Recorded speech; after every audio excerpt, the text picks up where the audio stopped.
ശബരിമല സ്വർണ്ണക്കൊള്ളക്കേസിൽ തന്ത്രി Kandararu രാജീവർക്ക് ED summons അയച്ചു.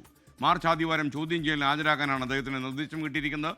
Thiruvithamkoor Devaswom board മുൻ പ്രസിഡന്റ് N. വാസുവിനും EDയുടെ സമൻസ് ഉണ്ട്. വിഷ്ണു സുരേഷ് കൊച്ചിയിൽ നിന്ന് ഈ വാർത്തയുടെ അപ്ഡേഷനുമായി ചേർന്നു. വിഷ്ണു, ഗുഡ് മോർണിംഗ്, പറയൂ. Good morning.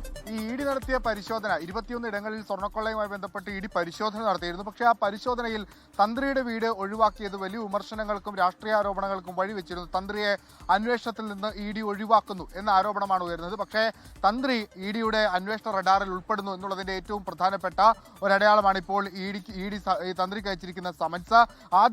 മാർച്ച് ആദ്യവാരത്തിൽ EDക്ക് മുമ്പാകെ ഹാജരാകാനാണ് തന്ത്രിക്ക് നിർദ്ദേശം നൽകിയത്. തന്ത്രിക്ക് കഴിഞ്ഞ ദിവസം ജാമ്യം അനുവദിച്ചിരുന്നു. തന്ത്രിയും ഉണ്ണികൃഷ്ണൻ പോറ്റിയും തമ്മിലുള്ള സാമ്പത്തിക ഇടപാടുകൾ കേന്ദ്രീകരിച്ചാണ് നിലവിൽ EDയുടെ അന്വേഷണം പുരോഗമിക്കുന്നത്. ഒപ്പം തന്ത്രിക്ക് പുറത്തുള്ള സാമ്പത്തിക ഇടപാടുകൾ പരിശോധിക്കുന്നുണ്ട്. പ്രത്യേകിച്ച് തിരുവല്ല കേന്ദ്രീകരിച്ച ഒരു സൊസൈറ്റിയിൽ തന്ത്രി കുറച്ച് പണം നിക്ഷേപിച്ചിരുന്നു. ആ സൊസൈറ്റി പൂട്ടിപ്പോവുകയും ആ പണം പക്ഷേ തന്ത്രി തിരികെ ചോദിക്കാതിരിക്കുകയും ചെയ്തൊക്കെ വലിയ നിഗൂഢത വർദ്ധിപ്പിച്ചിട്ടുണ്ട്. അതുകൊണ്ട് ഈ ശബരിമല സ്വർണ്ണക്കൊള്ള വഴി തന്ത്രി ഏതെങ്കിലും തരത്തിലുള്ള സാമ്പത്തിക ലാഭം ഉണ്ടാക്കിയിട്ടുണ്ടോ, അതോടൊപ്പം തന്നെ കള്ളപ്പണം വെളുപ്പിക്കൽ തുടങ്ങിയ കാര്യങ്ങൾ നടന്നിട്ടുണ്ടോ, ഈ കാര്യങ്ങളൊക്കെയാണ് തന്ത്രിയെ കേന്ദ്രീകരിച്ച് ശബരിമല സ്വർണ്ണക്കൊള്ളയിൽ ED അന്വേഷിക്കുന്നത്.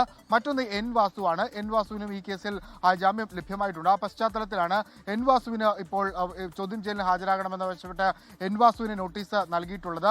തന്ത്രിയെ ചോദ്യം ചെയ്ത ശേഷമായിരിക്കും N. വാസുവിലേക്ക് എൻഫോഴ്സ്മെന്റ് ഡയറക്ടറേറ്റ് എത്തുക.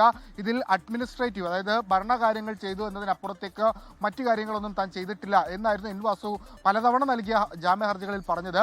പക്ഷേ എൻഫോഴ്സ്മെന്റ് ഡയറക്ടറേറ്റ് ഈ N. വാസുവും ഉണ്ണികൃഷ്ണൻ പോറ്റിയും അതോടൊപ്പം തന്നെ ശബരിമല സ്വർണ്ണക്കൊള്ളയുമായി ബന്ധപ്പെട്ടുള്ള മറ്റു പ്രതികളുമായി സാമ്പത്തിക ഇടപാടുകളുണ്ടോ എന്ന സംശയത്തിലാണുള്ളത്. ആ പശ്ചാത്തലത്തിലാണ് ഇക്കാര്യങ്ങളൊക്കെ ചോദിച്ചറിയുന്നതിന് വേണ്ടി ഇതുമായി ബന്ധപ്പെട്ട ചോദ്യം ചെയ്യൽ നടത്തുന്നതിന് വേണ്ടി N. വാസുവിനെ കൂടി വിളിച്ചു വരുത്തുന്നത്.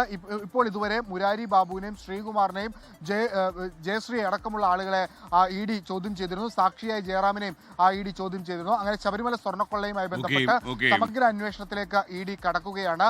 അതിലേറ്റവും പ്രധാനപ്പെട്ട ഒരു ചോദ്യം ചെയ്യലാണ് തന്ത്രിയുടേത്.